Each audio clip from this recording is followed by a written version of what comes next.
Saludos, buscadores del misterio, y gracias por asistir a granmisterio.org. ¿Qué clase de tecnología estarán ocultando hoy en día los gobiernos? ¿Estarán experimentando con cosas que hace unos años o incluso hoy en día nos pueden parecer ciencia ficción? El caso es que eso es una realidad. Necesitan una ventaja estratégica frente al enemigo y experimentar con cosas que, hoy en día nos pueden parecer exóticas. Tecnología que puede ir 10 años más que el ámbito social y económico, ya que a la población no se muestran los juguetitos que hoy en día tienen bajo llave. Los drones se utilizaban antes en el ámbito militar y hoy en día ya los tenemos. O incluso tecnología informática, ellos la tenían antes de que salieran en el mercado. En este programa hoy vamos a debatir sobre dos grandes tecnologías de las cuales les he seguido el rastro, he intentado investigarlas y ver si son totalmente posibles. Y yo creo que os vais a llevar una enorme sorpresa.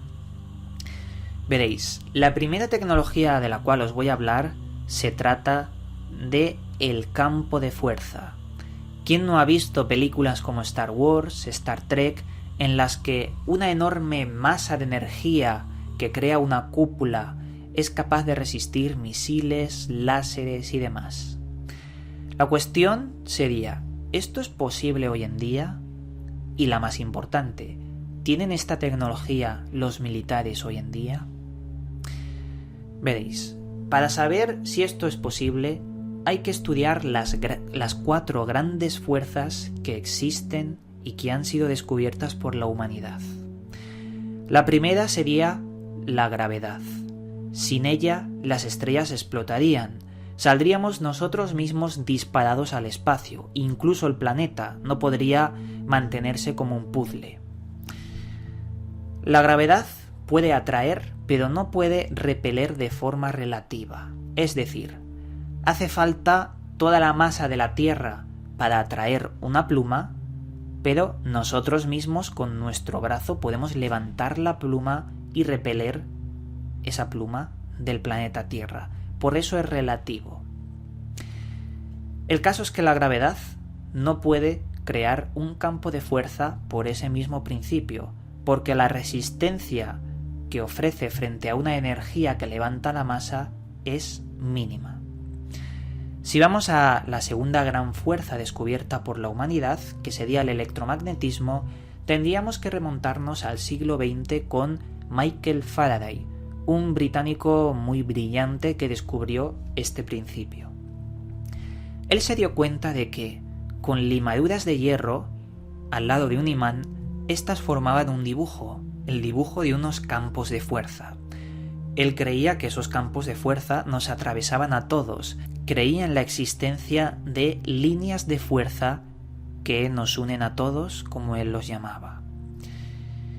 Estas líneas de fuerza, fueron los principios para desarrollar su teoría del electromagnetismo y poder crear en la actualidad láseres, radio, electricidad. Puede ser uno de los descubrimientos más importantes para la humanidad. El electromagnetismo es atractivo y repulsivo. Puede atraer cosas y puede repelerlas con una carga determinada. Pero es muy fácil de ser neutralizado. Si en un campo electromagnético interfiere un objeto en medio, por ejemplo un plástico, ese campo se neutraliza y ya no funciona. Por lo tanto, esta segunda fuerza tampoco funciona como método para crear campos de fuerza capaces de resistir misiles, láser y demás. La tercera y la cuarta gran fuerza descubiertas por la humanidad son la energía nuclear débil y la energía nuclear fuerte. La energía nuclear débil es la llamada fuerza por desintegración radioactiva, la que tiene el centro de la Tierra, los volcanes, los terremotos. Y la energía nuclear fuerte es aquella que mantiene el núcleo del átomo unido. Incluso es la que desprenden las estrellas. Es una de las fuerzas más potentes descubiertas. El problema de estas dos grandes fuerzas es que actúan en un corto alcance, es decir, en momentos muy precisos, en un poco espacio del tiempo. Por ejemplo, para liberar esta clase de fuerza, la humanidad ha empleado bombas nucleares o incluso grandes colisionadores de hadrones, colisionar partículas. La verdad es que es muy difícil de manejar en ese corto espacio de tiempo. Por lo tanto, vemos que en estas cuatro grandes fuerzas no es viable la creación de campos de fuerza militares para resistir esos golpes, esos objetos y que nada entre. ¿Os imagináis por un momento una nación que esté encajada en cuatro grandes paredes invisibles en las que nada puede entrar y si entra se desintegra? Pues esto os voy a decir que es posible. Y no es posible con estas cuatro grandes fuerzas, sino con estados de la materia y una disposición en capas. Hubo un científico que en el año 95 descubrió una cosa llamada ventanas de plasma. Este científico se llamaba Andy Hershkovich y hablaba del cuarto estado de la materia, un estado que no nos comentan mucho en las escuelas. Siempre nos dicen que es sólido, líquido, gaseoso. Pero hay más estados, como el estado de plasma.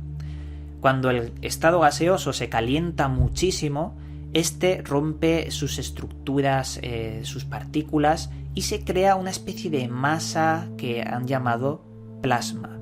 Pero las temperaturas son altísimas. El Sol está hecho de plasma, aunque hay reacciones químicas que crean el helio a partir del hidrógeno y demás, pero el plasma está en casi todas las estrellas. Lo que hizo Andy Hershkovich fue utilizar el cuarto estado de la materia para poder introducirlo en una máquina y poder soldar aparatos electrónicos, ya que era mucho más fácil, más sencillo y más barato. Utilizó esa máquina para soldar, pero tenía un problema: solo funcionaba en el vacío. Las ventanas de plasma que él creó eran moldeables y se podían aplicar incluso a naves espaciales, ya que separaba el vacío del aire, haciendo que no se escapase el aire de una nave espacial.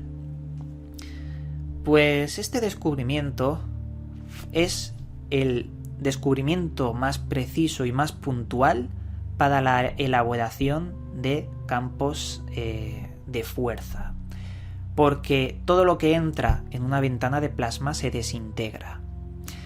En primer lugar, para crear el campo de fuerza vamos a teorizar una estructura de capas, campos de fuerza que están dentro de otros campos de fuerza y así sucesivamente, protegiendo el objeto.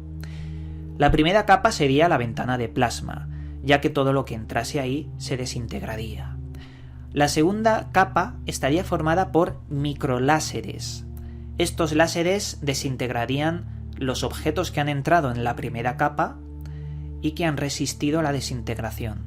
En la segunda capa, los láseres acabarían el trabajo. Por si fuera poco, existiría una tercera capa formada por nanotubos de carbono. Y estos son muy interesantes porque emplean nanotecnología. Esos nanotubos lo que harían serían unirse en una especie de malla invisible, porque son del tamaño de una micra. Esta tecnología acabaría con los restos que han sobrevivido a los láseres y cuyos restos también han sobrevivido a la ventana de plasma de la primera capa. Y lo interesante vendría con la cuarta capa, ya que estas tres capas de las que hemos hablado solo pueden resistir objetos físicos.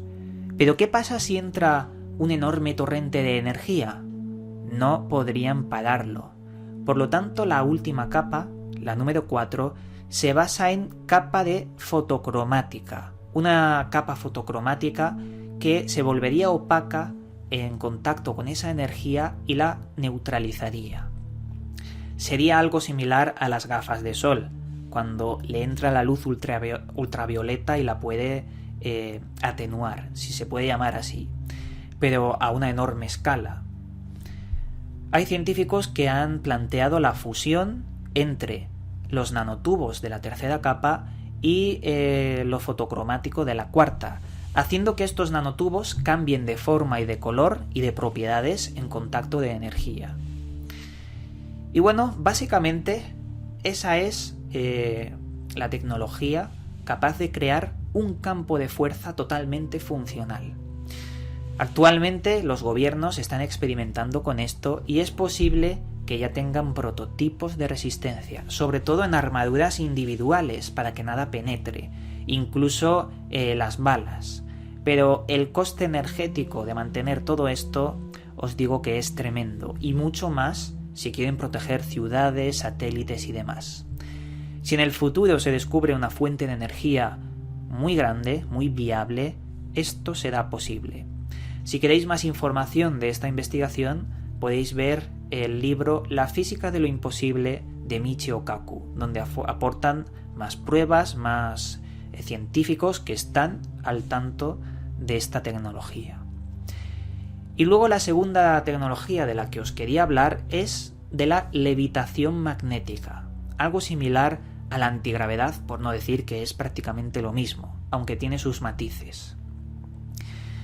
Veréis, la ciencia está intentando experimentar con una cosa llamada superconductores, que los hay de 3 clases: los fríos, los calientes y los de temperatura ambiente, aunque estos terceros hay que matizarlo después porque están en teoría pero no están aquí de forma física, no se han encontrado.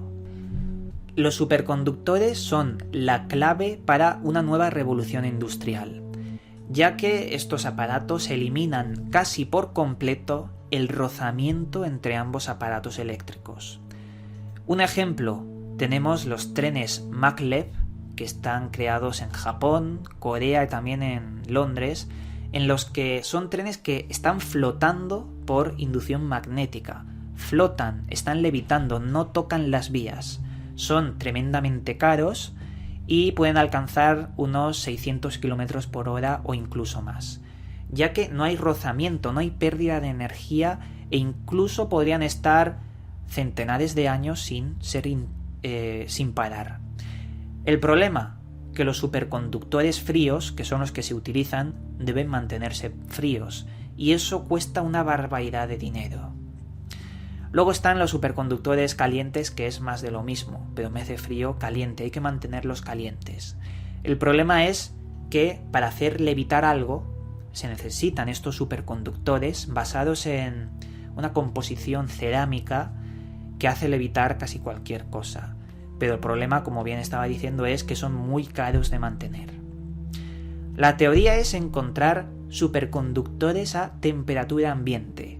Cuando eso se haga, todo cambia, porque la energía sería casi infinita.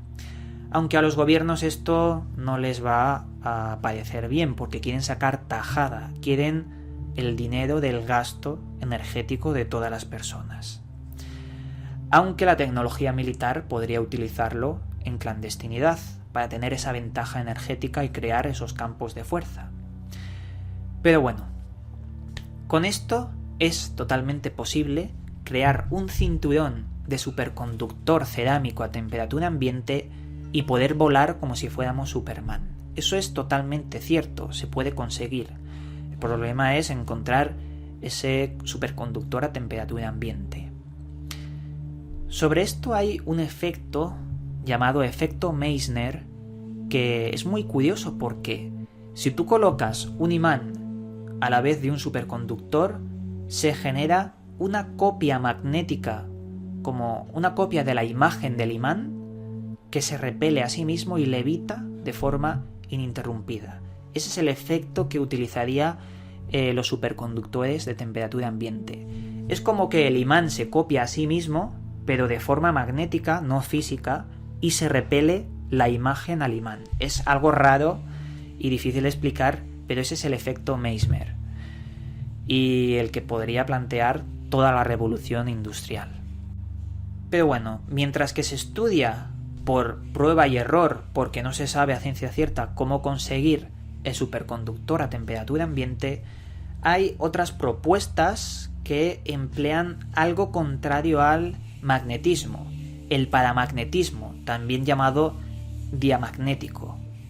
Esto lo que hace es, con 15 teslas puestos a un objeto, enchufados a un objeto, que serían 30.000 veces el campo magnético de la Tierra, imbuirlo con esos 15 teslas a un objeto y ese objeto volaría.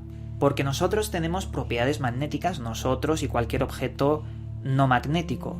Tenemos unas propiedades paramagnéticas, como se llaman, y que de alguna forma con esos 15 teslas se podría hacer levitar cualquier cosa, pero claro, es mucha energía también y es más de lo mismo. Y dicho esto, aquí os dejo estas dos tecnologías que muy posiblemente tengan los gobiernos bajo llave y que me parecen fascinantes porque la ciencia ficción ya ha quedado muy atrás. Como siempre digo, el misterio está servido y continuamos con Gran Misterio.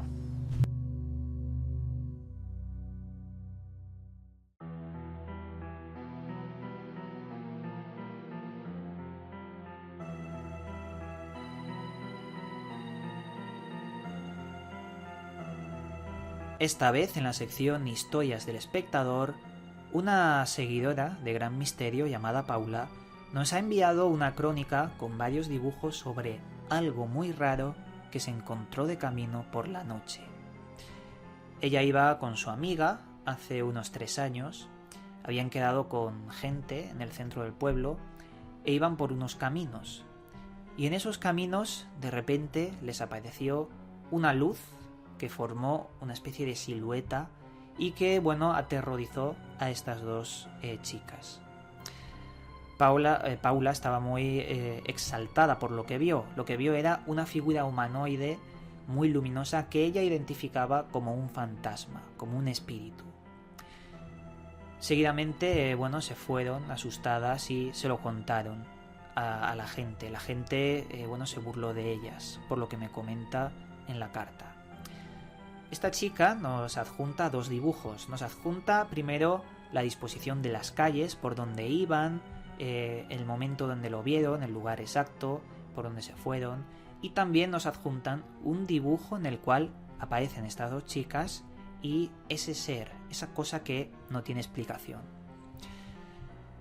Se parece mucho a los viejos casos de encuentros con humanoides a lo largo de la historia. Hace muchas décadas en Francia, por ejemplo, seres similares de color rojo aparecieron ante una familia. O incluso también tenemos en Japón, en Estados Unidos, en todas las partes del mundo.